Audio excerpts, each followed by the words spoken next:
이 이야기는 이사를 간 친구의 집들이 파티를 갔다가 겪었던 이야기다. 작은 중소기업에 다니고 있던 나는 고등학교 동기 하나와 우연히 같은 회사에서 근무를 하고 있었다. 출퇴근도 비슷했고 점심도 같이 먹고 그럭저럭 괜찮은 직장 생활을 하고 있었다. 그러던 중 친구가 자신이 대전으로 이사를 가게 되었다며 집들이로 놀러오라고 맛있는 거 많이 사주겠다며 나를 홀렸다. 그렇게 금요일 일을 모두 끝마치고 난 대전으로 가게 되었다. 도착해보니 친구 집은 뒤에 높은 산이 하나 있었고 앞에는 여러 상권들, 주변은 아파트가 별로 없어서 교통도 좋고 나름 좋은 집으로 이사를 간 것 같았다. 왔어. 그렇게 친구가 문을 열어주어 나는 집으로 들어갔다.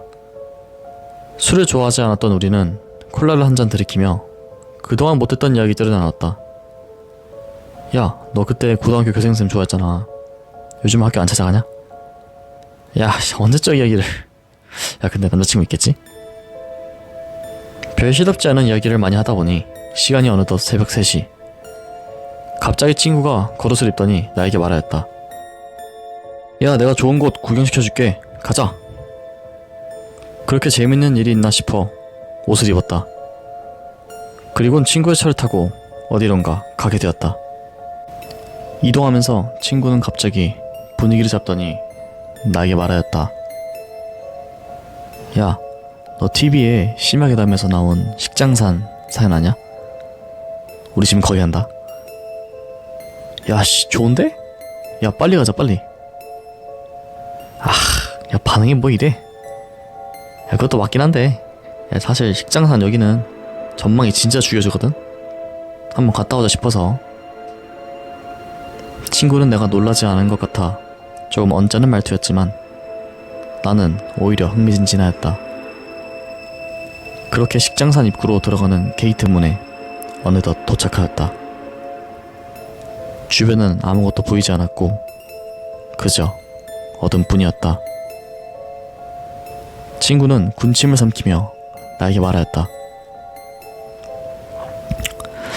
근데 나도 여긴 처음이거든. 일단 간다? 운전을 하는 이 녀석이 갑자기 쫄아버리니 나도 살짝 불안한 감이 없지 않아 있었다. 그렇게 천천히 구불구불한 산길을 타고 올라갔다.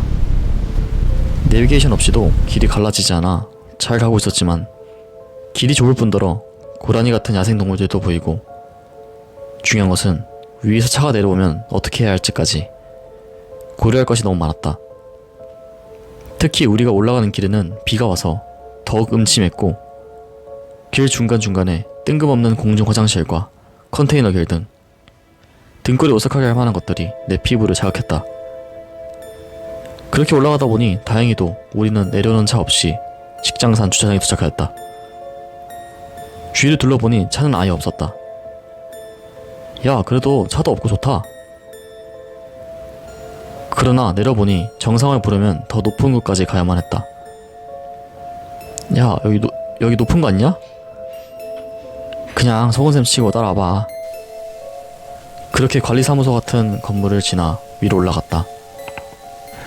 그런데 관리사무소를 지난 바로 그때 안내방송 드립니다.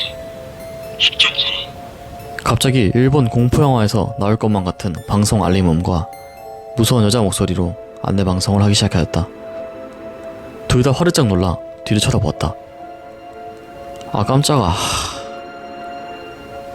비도 오고 뒤에서는 그런 섬뜩한 방송이 나오는데 무서울 수밖에 없었다. 그렇게 하나 둘 계단을 올라가며 아무 대화 없이 묵묵히 올라갔다. 드디어 다 올라왔다고 보이는 공중 화장실이 보였고 그 옆으로는 식장루라고 하는 커다란 한옥풍 비슷한 건축물이 반겼다. 나는 그렇게 친구에게 야, 다 왔다. 빨리 가자. 그리고 뒤따라오는 친구를 바라보았다. 그런데 친구는 내 뒤로 따라오는 것이 아니라 반대편 길에 우두커니 서 있었다. 알고 보니 공중 화장실을 기준으로 오른쪽은 전망대였지만 왼쪽은 어두운 산길처럼 보였다. 나는 친구에게 빨리 오라고 계속 말하였지만 미동도 없이 서 있었다. 그렇게 나는 친구에게 달려가 등을 탁 치는 순간 친구는 정신을 차린 듯 그래 가자 라고 말하곤 호련히 전망대로 향하였다. 친구가 이동을 하고 나서 나도 잠깐 근처를 봐보니 군대에서 볼 법한 창살 같은 것이 길을 막고 있었고 앞쪽에는 바리게이트가 있었다. 왜 가만히 쳐다만 보고 있었을까? 속으로 생각을 하며 야경을 보러 갔다. 이야, 진짜 미쳤는데? 식장산에서 보는 야경은 정말이지 장관을 이루었다. 대전 전역이 한 번에 다 보였기 때문이다. 우리는 사진도 영상도 찍으며 예쁜 야경을 바라보고 있었다. 그러다가 친구놈이 갑자기 화장실에 갔다 오겠다며 다 보고 천천히 입구 쪽으로 오라고 말하였다. 그렇게 5분 정도 지났나 나는 입구 쪽으로 향하였다. 그런데 멀리서 친구가 화장실에서 나오더니 갑자기 아까 화장실 왼쪽 창살로 입구를 막고 있는 그 어두운 길로 빠르게 뛰어가고 있던 것이었다. 야, 너 어디가 임마? 들리지 않았는지 그대로 그 길로 들어갔다. 순간 겁에 질려 얘가 뭐에 홀렸나라는 생각에 급하게 뛰어갔다. 도착하고 나서 다시 친구를 불렀다. 야, 너 계속 어딜 가는 거야? 비도 오는데. 그러자 친구는 뒤로 한 번, 두 번 주춤하더니 갑자기 소리를 지르며 나를 밀치고 주차장 쪽으로 마구 뛰어갔다. 나는 넘어지면서 희미하게 그 친구 뒤로 작은 아이 하나가 그것도 맨발로 쫓아가고 있는 모습을 순간 본 것 같이 느껴졌다. 순간 온몸에 소름이 돋고 이선, 오늘은 날이 아닌가 보다 라고 생각하며 모든 것들이 무섭게 느껴지기 시작했다. 나뭇잎에 떨어지는 물방울 소리, 벌레 오는 소리, 모든 것이 전부 다 말이다. 그렇게 나도 무서워져 급하게 뛰어내려갔다. 내려가니 친구 놈은 차에 타 숨을 거칠게 쉬며 눈을 부릅뜨고 나를 쳐다보며 말하였다. 야, 너 올 때 뭐 이상한 거 못 봤냐? 이상한 거라니? 아니야. 야, 빨리 내려가자. 친구는 겁에 질린 듯한 표정으로 시동을 켰고 빠르게 산을 타고 내려갔다. 빗소리는 점점 더 강해졌고 가끔 천둥 번개가 치는데 처음 올라올 때랑은 상황이 완전 뒤바뀌었다. 어느덧 우리는 식장산에 내려왔고 친구는 내려오면서 아무 말 없이 집으로 가는 듯 하였다. 그런데 친구는 집으로 바로 가는 것이 아니라 집 근처를 계속 왔다 갔다만 하는 것이었다. 나는 친구에게 물었다. 야, 집에 안 가고 지금 뭐 하는 거야? 얼른 가자. 피곤하다. 조금만 더 돌고 가자. 친구는 그저 저 말만 하고 10분 정도 다른 아파트 단지에도 왔다가 시장 쪽에도 갔다가 그렇게 집 앞 주차장에 도착하였다. 그럼에도 친구는 아무 말 없이 그저 빠르게 집으로 올라갈 듯 싶었고 나도 일단 친구를 따라 들어갔다. 집에 들어와 젖은 옷을 세탁기에 넣고 나는 다시 한번 물었다. 야, 너 지금까지 아무 말도 없고 야, 답답하게 하지 말고 얘기 좀 해봐. 너 뭔 일 있었냐? 말해줄 테니까 일단 씻고 와라. 야, 누워서 얘기할게. 그렇게 각자 씻고 나와 친구는 바닥에, 나는 침대에 누웠다. 그리곤 친구가 산에서 겪었었던 하나 둘 이야기를 말하기 시작하였다. 친구는 처음 공중 화장실에 다 도착하였을 때 어떤 아이 하나가 화장실 왼쪽, 그러니까 창살이 있는 그 어두운 길로 마구 뛰어가는 모습을 봤다고 하였다.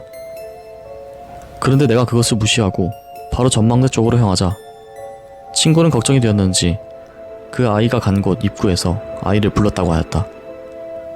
꼬마야, 야, 거기 가면 안 돼. 야, 위험하니까 빨리 나와. 그 말을 한순간 아차 싶었다고 하였다. 처음 주차장에 주차를 시켰을 때 내가 말한 말이 생각났기 때문이었다고 하였다. 야, 그래도 차가 아예 없고 좋다. 그리고 나서 근처를 돌아보니 아이는 전혀 없었다. 또한 몸을 전혀 움직일 수 없었다고 하였다. 그렇게 어쩔 줄 몰라하고 있을 때 내가 등을 쳐주어 다행히도 움직일 수 있게 되었다고 하였다.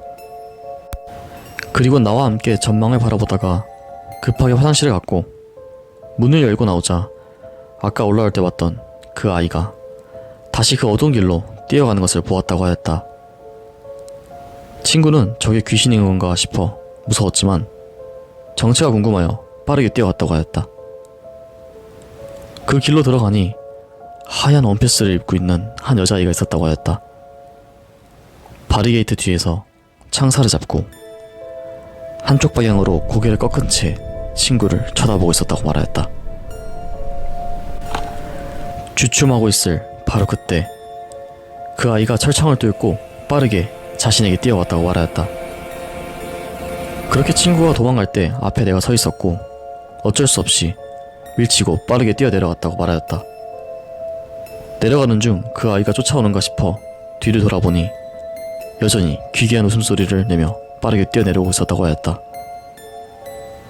다 내려와서는 빠르게 차에 올라타 그 아이가 자신을 쳐다보지 못하게 눈을 감고 시트 위쪽에 최대한 내려앉아 문을 잠그고 있었다고 말하였다.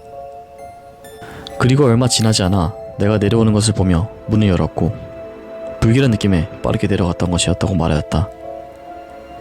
그런데 내려가는 커브길 곳곳에서 그 아이가 눈을 크게 뜨며 웃는 얼굴로 차에 붙어 따라왔다고 하였다.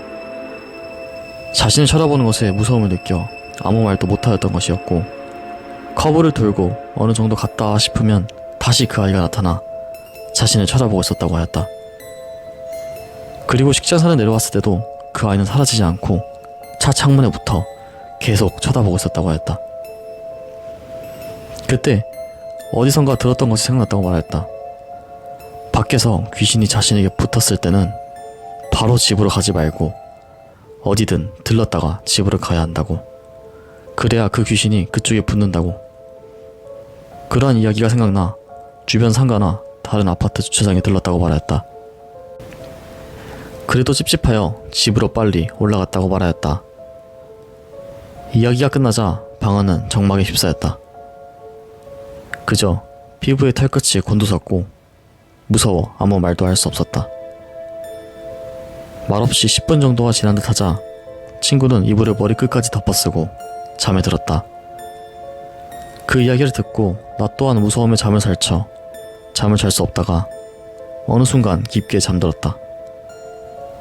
그런데 더 소름 돋았던 일은 자고 나서 일어났다. 꿈속이었던 것 같은데 눈을 떠보니 다시 비가 오는 그 식장산 공중 화장실 앞이었다. 그리고 이번엔 저 멀리 친구의 앞에 기괴하게 웃고 있는 그 아이가 서 있었다. 나는 아무것도 할 수 없이 그냥 식은땀만 흘리고 있었다. 그 아이는 그렇게 친구를 감싸 안으며 웃고 있더니 갑자기 무표정으로 나를 쳐다보았다. 그리고는 친구의 목을 조르며 웃고 있었다. 시간이 지나 친구가 쓰러지자 그 귀신이 나에게 막 달려오고 있던 찰나에 꿈에서 깨어났다. 꿈속에서 내용이 너무 생생했다. 그리고 소름 돋게 타이밍이 얼마 지나지 않아 친구도 소리를 지르며 갑자기 일어났다. 그리고는 각자 꿈에 대해서 얘기를 했다. 친구의 꿈에서는 그 아이 귀신은 온데간데 없고 한 성인으로 보이는 귀신이 내 머리를 잡고 전망대 쪽으로 끌고 가는 모습을 보았다고 하였다. 그렇게 친구를 쳐다보더니 갑자기 친구에게 뛰어오다가 깨어났다고 하였다. 시간은 오전 8시. 날이 밝았고 우리는 식장산에 더 이상 갈 수 없게 되었다.